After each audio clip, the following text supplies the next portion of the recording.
هتتعالج في سويت ملكي. تخيل كده انك تقضي فترة نقاهتك بعد العملية في سويت ملكي في فندق 5 نجوم.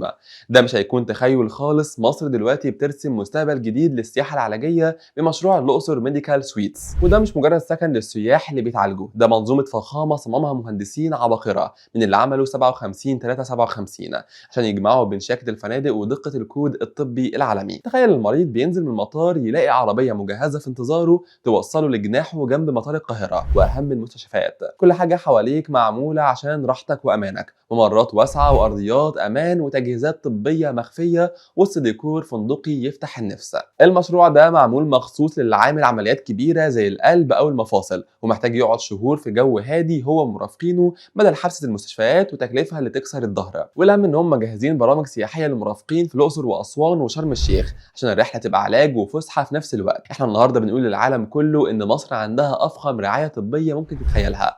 بس تفتكر بعد الدلع ده حد ممكن يفكر يسافر يتعالج بره مصر؟ شاركنا برايك في الكومنتس.